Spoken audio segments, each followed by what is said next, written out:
शशाणुग्र कुशले धम्मायिरे सदा वंदे गुरुभक्ति संजमीणे तरन्ति संसार सायरं घोरं छिन्नति अट्टकमं जमन मरणं न पावन्ति ये नित्यमृतमंत्र होम निरता ध्यानाग्निहोत्राकुला षट्कर्माभिरतास्तपोधन धना साधुक्रिया साधवा शीलप्रावरणा गुणप्रहरणा चंद्रार्कति चोदिका मोक्षद्वार कपाटपाटनवटा प्रीडन्तु मां साधुवा गुरुवापन्तु नित्यं ज्ञानदर्शनायका चारित्रार्णो गम्भीरा मोक्षमार्गोपदेशिका इच्छामि वन्ते आयुर्भक्ते कौशको कौतशालोचेयं सम्मृणान् सम्मदर्शन समिचयुत्तानं पंचव्याचरणं ऐरणं मयरादिशुणवदेशाणं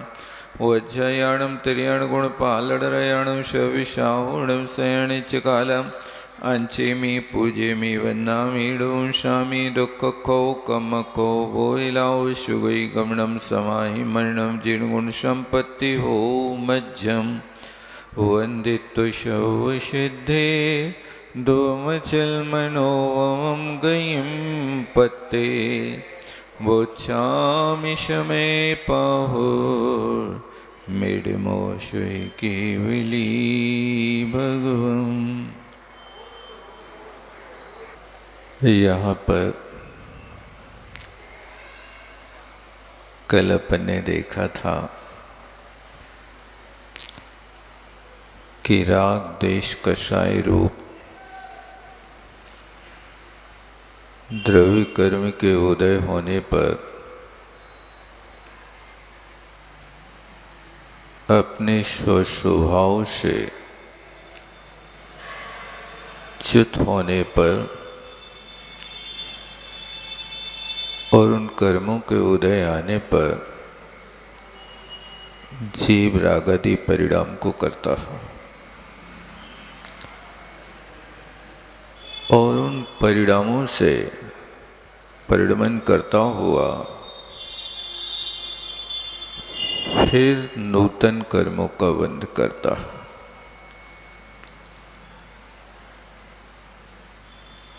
नूतन कर्मों से छुटकारा पाने के लिए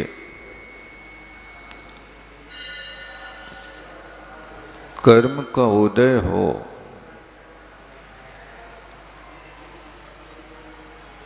लेकिन विकृति ना हो,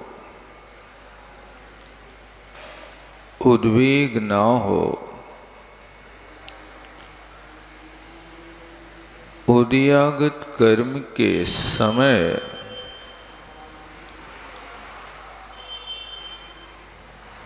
परिणाम निर्मल बने रहें तो संचित कर्म का तो क्षय हो जाता है और नूतन कर्म का आना रुक जाता है। संबर और निर्जरा दो तत्व हैं। संबर का अर्थ होता है नई कमाई को बंद कर देना और निर्जरा का अर्थ होता है जो पूर्व में संचय किया है उसका व्यय करना। इस संबर निर्जरा का अभिप्राय है। निर्जरा जब भी होगी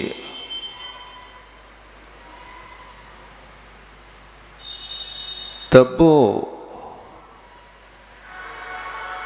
संचित कर्मों को ही नाश करेगा और संबर जब भी होगा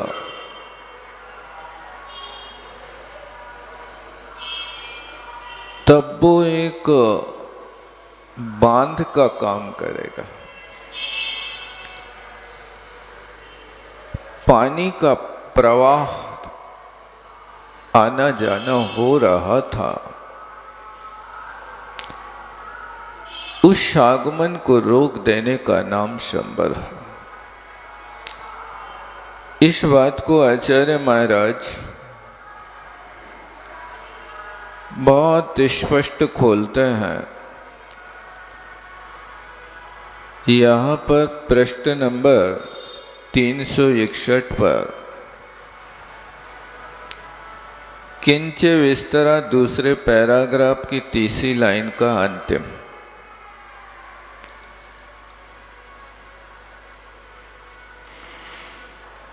यत्र किंच विस्तरा, यहां से देखना, कहते हैं यत्र मोह राग द्वेषा व्याख्यायन्ते। अब यहां सार बता रहे हैं। आपने अभी तक पूरे समय सार में मोह राग देश से बहुत बार सुना होगा, बहुत बार पढ़ा होगा, लेकिन आपने इसका डिटेल नहीं समझा होगा। जिस मोह राग द्वेष के ऊपर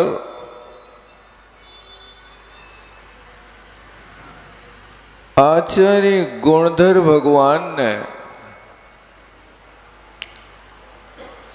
कसाय पाहुड़ ग्रंथ की रचना करी,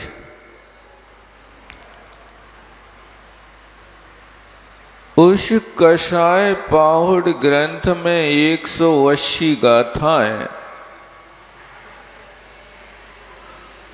53 गाथाएं और मिलकर के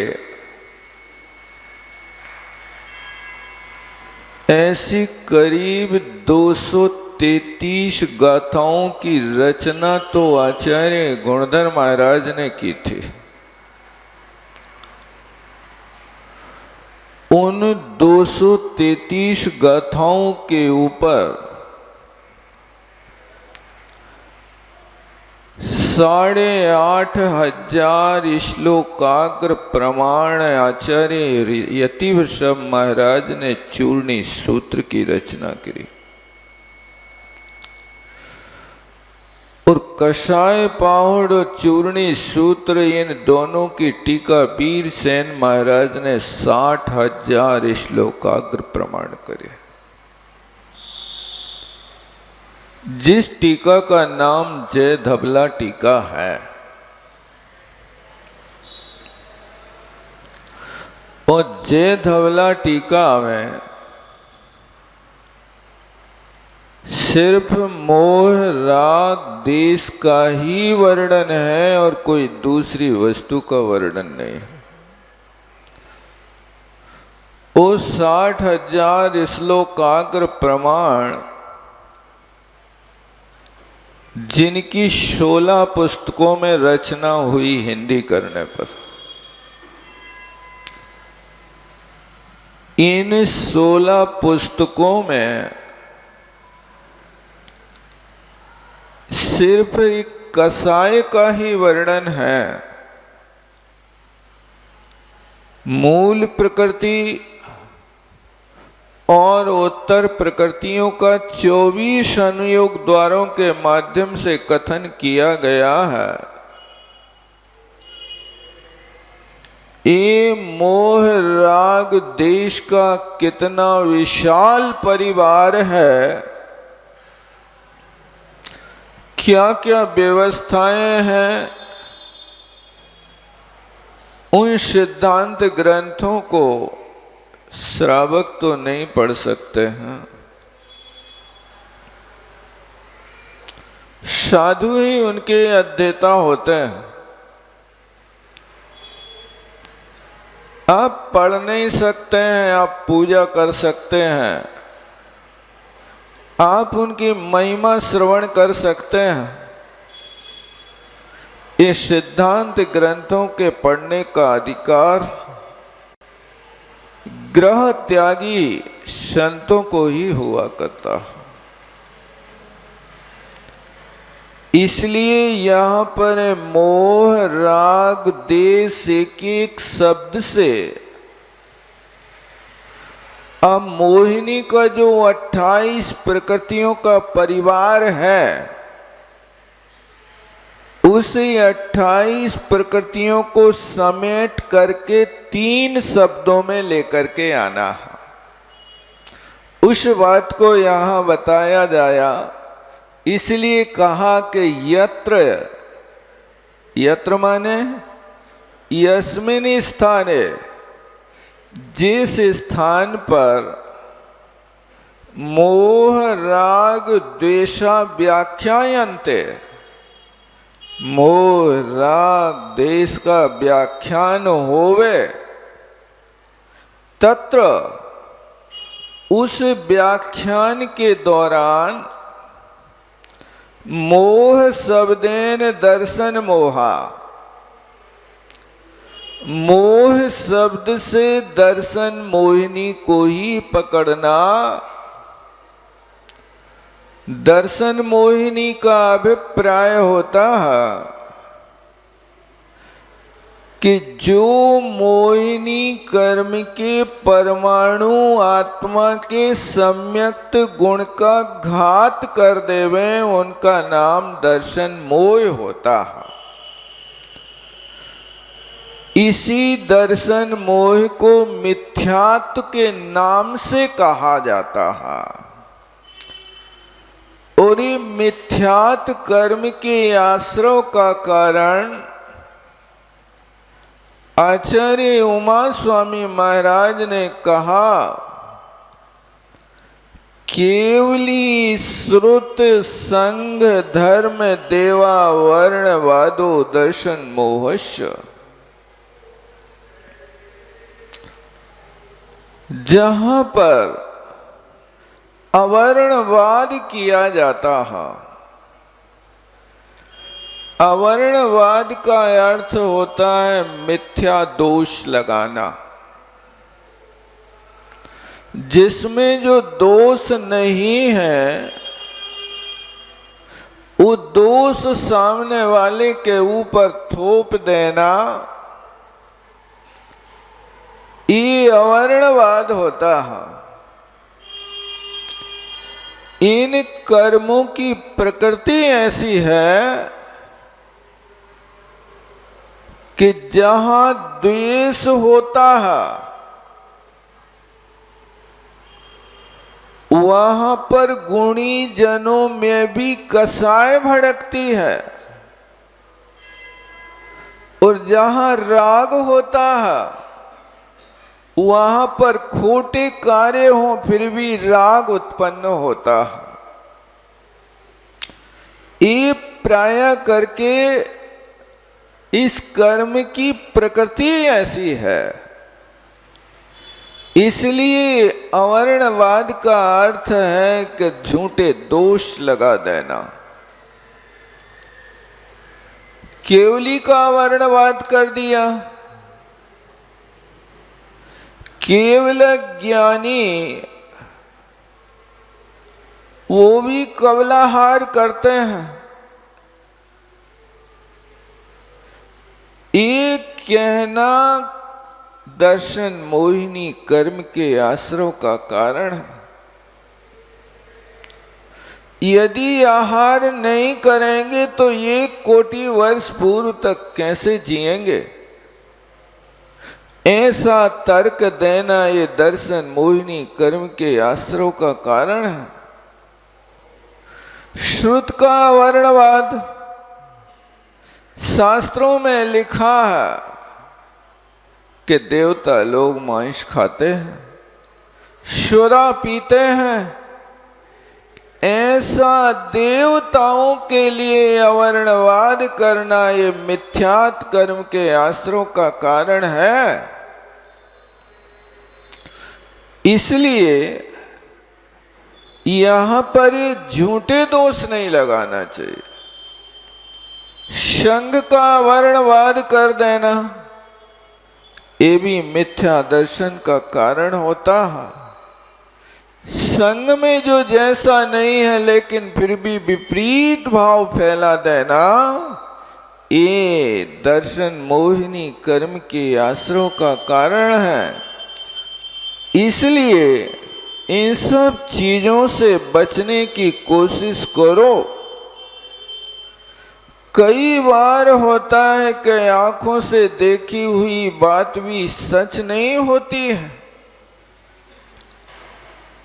आंखों से देख लिया और आपने कहा कि ये तो ये कर रहे थे, अभिप्राय नहीं समझा और झूठा दोष लगा दिया। सीता का जीव जब वेदवती की पर्याय में था, तब उस सीता के जीव ने देखा कि एक मुनि महाराज के निकट ये कन्या बैठी अकेली है। इस चीज को देखा लेकिन अभिप्राय नहीं समझा। उरुष वेदवती ने लोक में अपवाद कर दिया कि मुनि महाराज तो गुप्तगू कर रहे थे कन्या के साथ में, जबकि उन मुनि महाराज के ग्रस्त अवस्था की बहन महाराज के दर्शन करने आई थी। महाराज जी ने तो उनसे बात ही नहीं करी,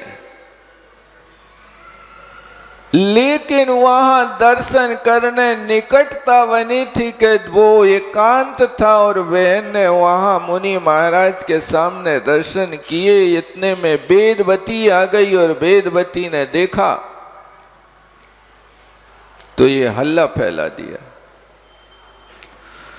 उसे अवर्णवाद के द्वारा बांधा हुआ कर्म कई भवों तक चलता रहा और जब वो वेदवती कई भवों के बाद आकर के राजा जनक की बेटी सीता की पर्याय में हुई और यहाँ राम के साथ विवाह हुआ, तब इसका बहुत समय का बांधा कर्म आज आ रहा है उदय में। अब इनका अवर्णवाद हो रहा है कि सीता तो रावण के घर में रह करके आई है। ये शीलवती नारी ने जिसने आंख उठा करके रावण की ओर दृष्टिपात भी नहीं किया, यहां तक लिखा है कि स्वप्न में भी सीता को राम ही आते थे, लेकिन फिर भी उस समय का बांधा कर्म इतने समय तक सत्ता में पड़ा रहा और सत्ता में पड़ा कर्म आज ऐसी स्थिति में उदय आया कि उस अवर्णवाद के कारण गर्भवती नारी के लिए राजमहल से बाहर कर दिया गया।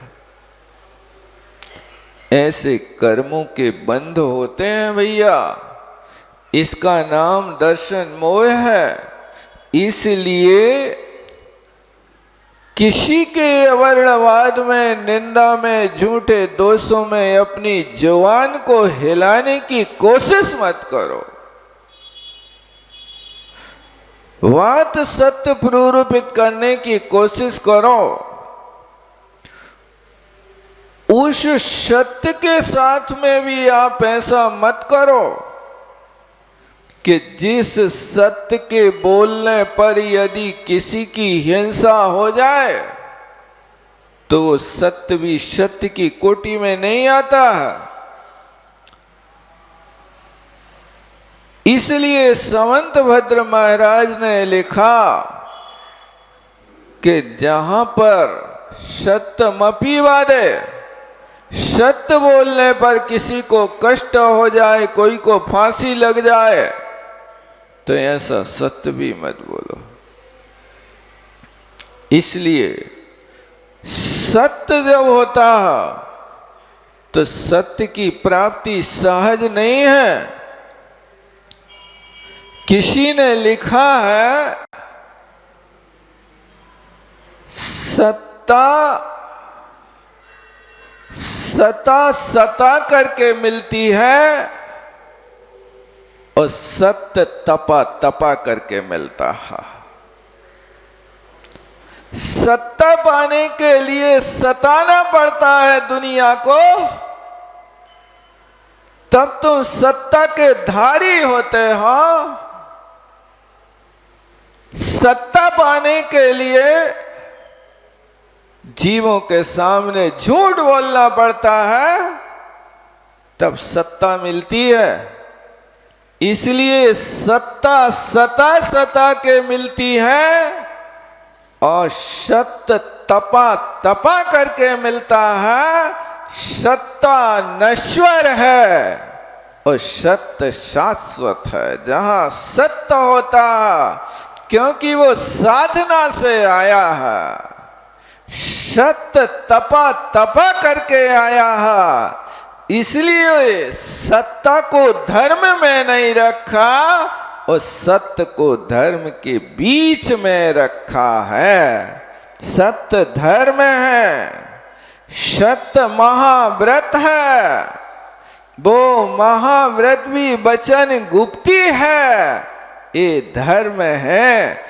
इसलिए सत्य शाश्वत होता है, सत्वा तो नाशवान होती है।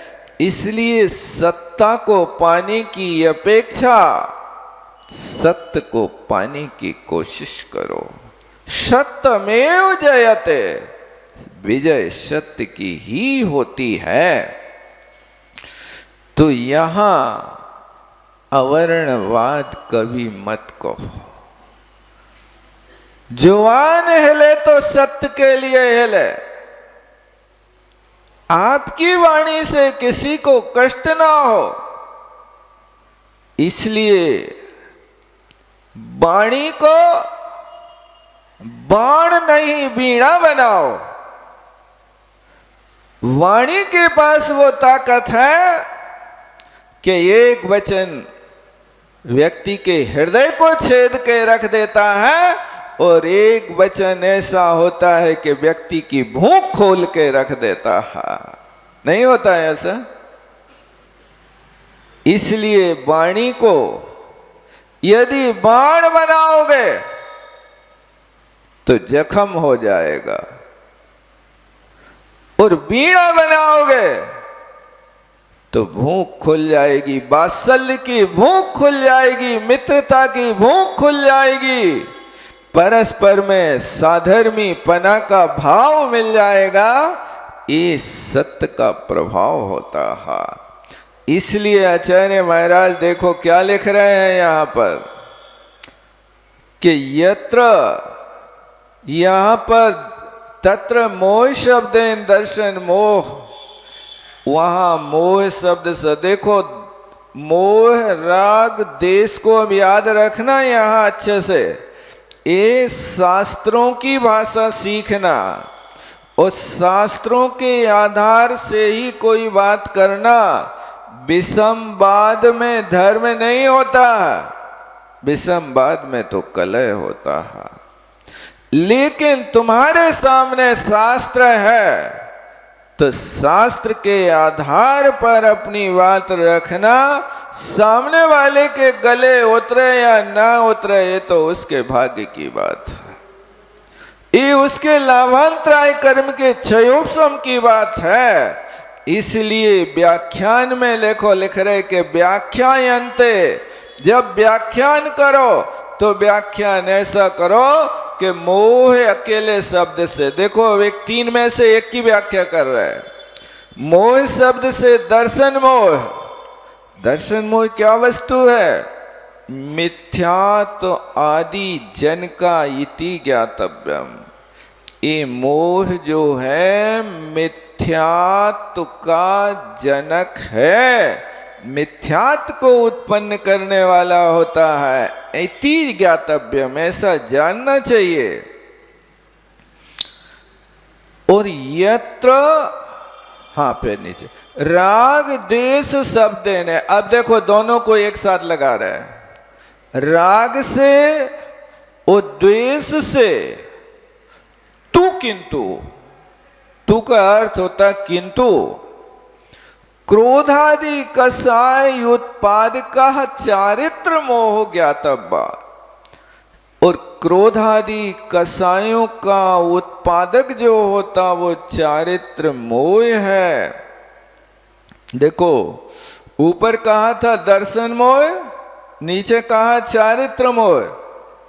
दर्शन मोह होगा तो मिथ्यात्व संबंधी प्रकृतियों का बंध होगा, और जहां पर राग होगा और राग चारित्र मोह की कसाय का नाम है, और द्वेष भी चारित्र मोहिनी का है। इसलिए क्रोधादि कसाएं जहां उत्पन्न हो वहां पर राग देश लगाना, और ये राग देश चारित्र मोहिनी कर्म के भेद हैं।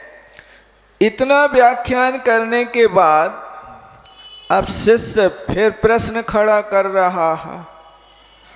अत्र आह शिष्या, शिष्य प्रश्न करता है कि महाराज मोह शब्द तु शब्देन तु मिथ्यात् आदि जन को दर्शन मोह भवतु दोषो नास्ति।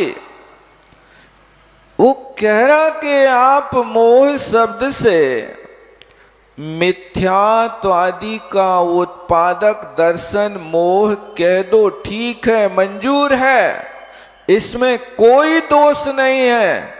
लेकिन राग द्वेष शब्देन चारित्र मोह इति कथम भण्यते, तुम राग द्वेष को चारित्र मोह क्यों कह रहे हो?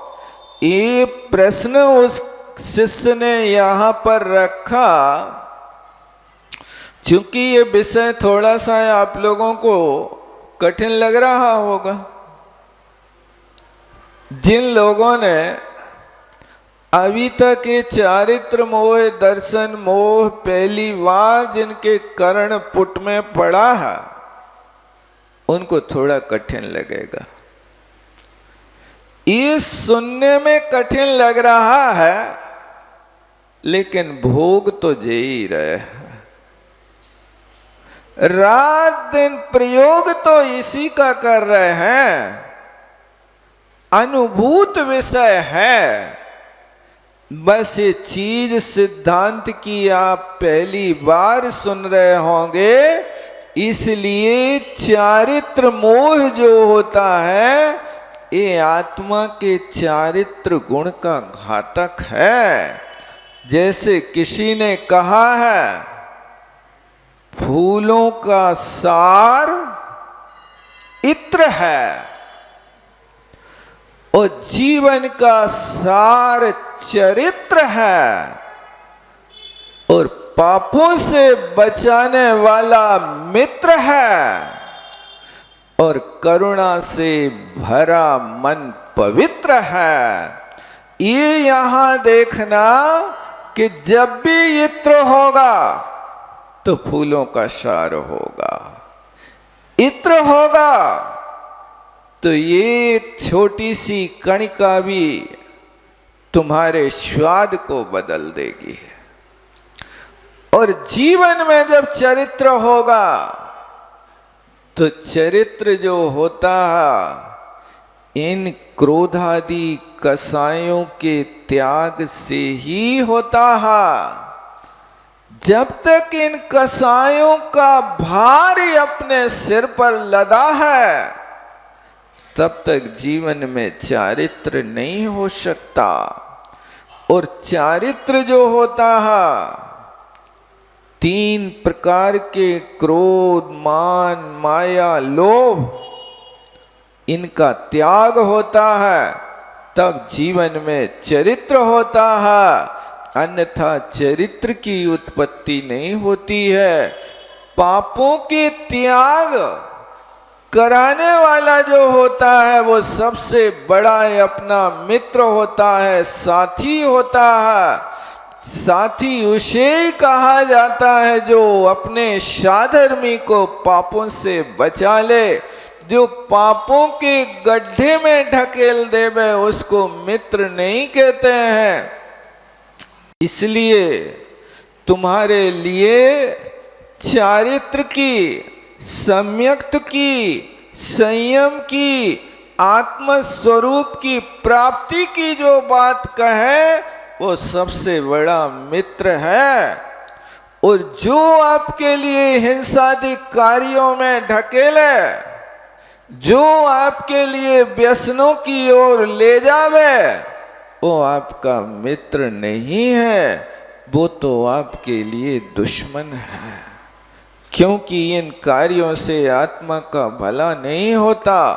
इसलिए कहा, वो प्रश्न कर रहा है शिष्य कि यहाँ राग देश शब्द से चारित्र मोह क्यों कहा जा रहा, आप हमें इसको समझा दो। तो अब देखो, उन राग देश के लिए आचार्य महाराज क्या घटित करते हैं। ऐसा तुम्हारा प्रश्न है, इति पूर्व पक्षे, ऐसा यदि तुम्हारा पक्ष है तो परिहारम ददाति, इसका उत्तर देते हैं। क्या उत्तर है? कषाय वेदनी अभिधान चारित्र मोह मध्य क्रोध मानव द्वेषांगौ देशोत्पादकत्वात्। अब देखो ध्यान देना, क्रोध, मान और माया लोभ, इनका ग्रुप है। क्रोध और मान ये दोनों कसाएं होती हैं। ये चारित्र मोहिनी की प्रधान रूप से मानी जाती हैं। तो जहां पर क्रोध और मान है, इन दोनों कसायों को संक्षेप में द्वेष कहा जाता है। क्या कहते हैं? द्वेष का अर्थ क्या है?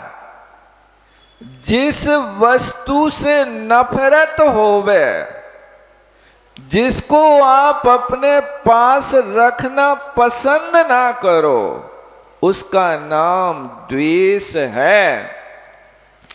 और ये द्वेष पैदा करता है तो क्रोध करता, क्रोधी व्यक्ति सामने वाले को हटाना चाहता है, मारना चाहता है। और मानी व्यक्ति उस सामने वाले को नीचे दबा के रखता है।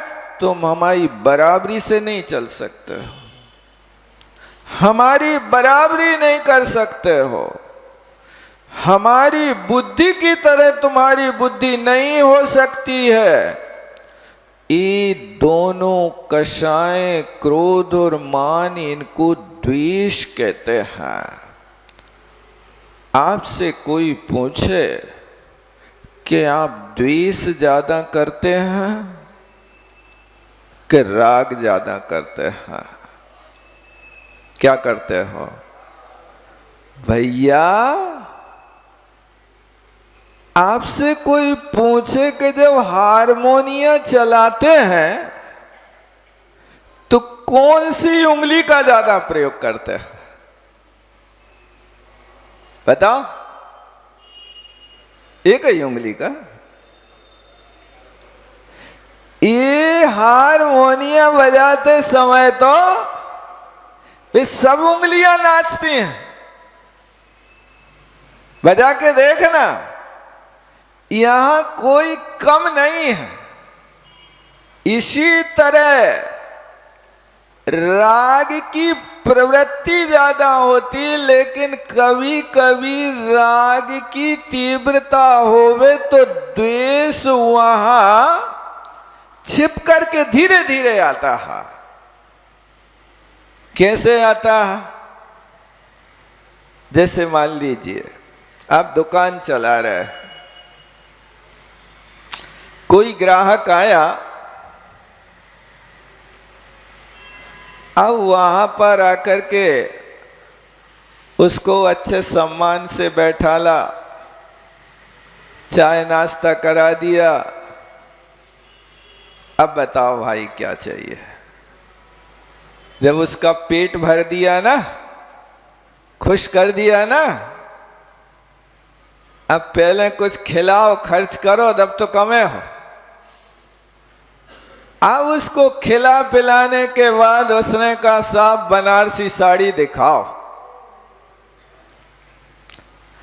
अब उसने साड़ी देखी, जी नहीं दूसरी दिखाओ, दूसरी दिखाओ। ऐसा करते करते 50 साड़ियां खोल के डाल गया। आधा घंटा बर्बाद कर गया और एक क्षण में कहता सेठ जी मुझे पसंद नहीं आया। अब बताओ क्या कहोगे उसको? उस ग्राहक को तुम डांटोगे, उससे कहोगे कि 50 साड़ियां गुड़िया के रख, कहोगे? अब अंदर से गुस्सा तो बहुत आ रही है, नहीं आ रही, हम जानते हैं तुम लोगों की बात है। अब वो गुस्सा आ गई तो द्वेष आ गया, लेकिन वो गुस्सा उभर करके ऊपर नहीं आई आपकी अभी। क्यों? आप सोचते हैं गुस्सा करेंगे तो ग्राहक छूट जाएगा, दोबारा नहीं आएगा। अब वो जाने लगता है तो उसको प्रेम से विदा करते हैं। हाँ भाई साहब कोई बात नहीं, आज पसंद नहीं आया, 2 दिन बाद फिर हमारी दुकान पे नया माल आने वाला है, आप पुनः पधारो। और अंदर से तो कहता है ऐसा मूर्ख के जिसने आधा घंटा बर्बाद कर लिया, 10 रुपया का एक आलू बंडा खा गया और चाय पी गया और यहां पर उठा दिखा गया, कहता है नहीं चाहिए, पसंद नहीं। ऐसे ग्राहकों से माथाफोड़ी करना पड़ती है। ये अंदर जो द्वेष की प्रवृत्ति हो रही है छिपा के रखी है आपने, लेकिन ये द्वेष की प्रवृत्ति किसने पैदा करी? ये लोभ कसाय ने पैदा करी। और वो लोभ कसाय फिर से कह रहा है कि तुम 2 दिन बाद फिर आइयो और 50 साड़ी फिर से बिखरा जाइयो। यही लक्ष्य है, यही बिखराने के लिए बुला रहे नहीं। अब जो 50 साड़ी तुमने बिखराई है बेटा, अगली बार इनकी भी मजदूरी तुमसे हम निकालेंगे। इसलिए प्रेम से बुला रहे, पुनः आओ, ग्राहक छूटना नहीं चाहिए। तो ये लोभ के बाद माया, मान, क्रोध, क्रोध, माया, लोभ, ये एक दूसरे अपना हमेशा पैतरा बदलते रहते हैं, स्थान बदलते रहते हैं। और जैसे ही इनको अवसर मिलता है तो कभी छिप करके रहता है और कभी उखड़ करके आगे आता है। कहाँ क्या काम करना है वो काम कर सकता है। ग्राहक क्रोध दिखाए तो शांति से सुन लेगा, लेकिन आपका लोभ तो कहेगा दुकान, दुकान है ना, वो कहता है दुकान बनाओ भैया, एक से सुनो और ग्राहक गाली देवे तो दूसरे से निकाल दो। इसी का नाम तो दुकान रखा है। सुनते रहो, बोलो नहीं तो लाभ होगा, अन्यथा तो तुम घाटे में पड़ जाओगे। इसलिए ये देखो जो प्रश्न किया था ना उसने, उस प्रश्न का उत्तर दिया जा रहा है कि क्रोध मानव द्वेषांगौ, ये क्रोध और मान ये द्वेष के अंग हैं, इनसे हमेशा द्वेष ही उत्पन्न होता है। और माया लोभ रागांगौ, माया और लोभ राग के अंग हैं, क्योंकि ये राग जनकत्वात्, ये राग के जनक हैं। जहां पर लोभ होगा वहां माया भी होगी। रावण को सीता तो चाहिए है, सीता का तो लोभ है, लेकिन बिना माया के सीता नहीं मिलेगी। तो उसने मारीच के लाने सोने का मृग बना करके भेज दिया, राम को चित्त इसमें उलझाओ और अपन वेश बदल के सीता को ले आओ। तो सीता को लाए तो लोभ कसाय लाई के माया कसाय लाई, बताओ। लोभ अकेले से काम नहीं होता, वहां माया भी करना पड़ी कि भैया मारीच तुम सोने के मृग बनो और राम तुम्हारा पीछा करेंगे, मैं सीता का पीछा करूंगा, काम अपना बन जाएगा। तो ये लोभ के साथ माया भी हमेशा काम करती रहती है। ये कषाय है, बंध के कारण है। और राग जनकत्वात्, ये राग के जनक है। यानी 16 कषायों को अनंतानुबंधी, अप्रत्याख्यान, प्रत्याख्यान और संजुलन, इनकी एक एक के 4 भेद। उन 4 भेदों में 2 भेद द्वेष के अंग और 2 भेद राग के अंग। ऐसे राग देश हो गए। अब आपके पास 9 कषाय बाकी है। उन 9 कषायों को भी इसी राग देश में डालना है। तो आगे के लिए बताते कि 9 कषाय वेदनी संग चारित्र मोह मध्य। 9 कषाय वेदनी, देखो कषाय के साथ भी वेदनी कर्म जुड़ा हुआ है। वेदनी का अर्थ वेदन होता है। और दूसरी चीज है कि वेदनी का भोग, वेदनी का संयोग उदय जब भी होता है तो कषाय के साथ होता है। मोह और वेद का, वेदनी का गठबंधन है। इसलिए जितना भी वेदनी का वेदन होता है, उस वेदनी का चाहे साता करे असाता करे, वो मोह के साथ ही वेदा जाता है, बिना उसके उसका वेदन नहीं होता है। इसलिए इसका नाम वेदनी है। तो 9 कषाय वेदनी ऐसे चारित्र मोह के बीच में स्त्री पुन नपुंसक वेदत्रय हास रत्या पंच 9 कषाया रागांगौ। राग उत्पादकत्वात्, यानी 9 कषायों में 5 कषाय राग में आ गई।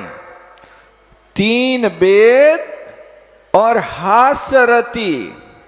हास्य जब भी होगा राग के उदय में होगा। रति किसी वस्तु से होगी तो वो राग की परिणति होगी। और 3 वेदों का वेदन जब भी होगा ये राग की परिणति में जाता है। क्योंकि वेद का उदय लोभ कषाय के साथ हुआ करता है, इसलिए इंद्रियों का लोभ भी लोभ की कोटि में आता है। तो यहां इनको राग कहा। और अरति शोक भय जुगुप्सा है नाम जिनका, ऐसी चत्वारो द्वेषांगो। किसी वस्तु से अरति हो रही, वो वस्तु अच्छी नहीं लग रही, कभी वस्तु से अरति हो जाती है, कभी क्षेत्र से अरति हो जाती है। हम तो इस मकान में नहीं रह पाएंगे, अब हम तो छोड़ के जा रहे हैं। कभी कभी द्रव्य और क्षेत्र से रति हो जाती है। जिस व्यक्ति के साथ है आपका संबंध है, वो व्यक्ति रह रहा है और बार बार आपके लिए टार्चर करता है, गाली गलौज करता है, अपमानित करता है, तो मन होता है कि इस व्यक्ति को भी छोड़ दो, इस घर को भी छोड़ दो। तो ये घर छोड़ने का भाव हुआ, तो ये क्षेत्र संबंधी रति है। और उस व्यक्ति को छोड़ने का भाव हुआ, ये द्रव्य संबंधी रति है। इस प्रकार से ये बहुत सारे इनके भेद बनते हैं। जिस वस्तु में तुम रति करते हो वो ही रति का कारण बन जाता है। आपको दाल में मिर्ची बहुत अच्छी लगती है, लेकिन मिर्ची की सीमा 1 मिर्ची 2 मिर्ची तक तो चल जाए, और कोई मुट्ठी भर मिर्ची डाल देवे उसमें, तो क्या करोगे? तो वो ही दाल मिर्ची वाली तो अच्छी लगी, अब उसी से अरति पैदा हो गई। ये रति अरति जहाँ इच्छा की पूर्ति हो जाती है उसमें रति करने लगता है, और जहाँ इच्छा की पूर्ति नहीं होती है उसी में अरति करने लगता। ये जहाँ अरति आ गई वहाँ द्वेष आ गया और शोक करता है। देखो ये भी द्वेष कहलाता है। किसी वस्तु का वियोग हो जाने पर जो बार बार मन में आकुलता हो रही है, ये द्वेष उत्पन्न करने वाली है। ये चारित्र मोहिनी का बंध कराती है, असाता वेदनी का बंध कराती है। अरति और शोक ये 6वें गुण स्थान तक बनने वाली प्रकृतियां हैं। इसलिए असाता वेदनी, अरति और शोक इनका सन्निकर्ष है। जहाँ अरति शोक का बंध होगा वहाँ असाता वेदनी का बंध नियम से होगा। इसलिए कोई ऐसी परिस्थिति बनती है तो ज़्यादा शोक नहीं करो, इस शोक को निकालो, क्योंकि यहाँ पर इस वस्तु में वियोग में शोक करना व्यर्थ है। क्योंकि पर्याय तो पराधीन है, आप पर्याय को पकड़ के नहीं रख सकते हो। कितना भी आप लाख उपाय करो, कोई सोचे कि मैं जिंदगी भर जवान बना रहूं, तुम्हारे वश की बात नहीं, तुम्हारे हाथ में ही नहीं। ये तो परिवर्तनशील है, इस पे तुम्हारा बस नहीं चल सकता है। जो परिवर्तन हो रहा है उस परिवर्तन में तुम सम्मिलित हो, ऐसा ही होना है। इसमें हमारा बस नहीं है। आप तरुण अवस्था के बाद बुढ़ापे लाने से रोक नहीं सकते हो। कई लोग इसी की कोशिश करते रहते हैं। भैया आप अपने सफेद बालों को काला तो कर सकते हो, सफेद बालों को काले करने से बुढ़ापे को ढांक तो सकते हो, लेकिन बुढ़ापे से बच नहीं सकते हो आप। क्या सफेद बाल करने से हाथों की कंपन छूट गई क्या? आपकी शरीर गवाए देने लगता है। जिन विषय भोगों को अभी तक अपनाया, अब गर्दन हिल रही है, अब नहीं, अब नहीं, अब तो परदेश के चलने की तैयारी करो। वो गर्दन हिलाता जा रहा है, लेकिन तृष्णा नांगिन ज्यों ज्यों डंके लहर जहर की आवे, वो तृष्णा नांगिन कहती है अभी थोड़ा और, लेकिन शरीर तो मना कर रहा, अब नहीं, अब नहीं। ऐसा होता है। ये राग देश के अंग हैं। इस प्रकार के अभिप्राय से मोह शब्द से दर्शन मोह मिथ्यात् कहा जाता, और राग देश शब्द से पुनः चारित्र मोह सर्वत्र ज्ञातव्य। यानी पूरे समय सार में जहाँ पर भी मोह राग देश कहा गया वहाँ इन शब्दों से जानना। एवं कर्मबंध कारणम रागादया रागादीनाम च कारणम निश्चयेन कर्मोदयो नच ज्ञानी जीवा इति व्याख्यान मुख्यत्वेन सप्तम स्थले गाथा पंचकम गता।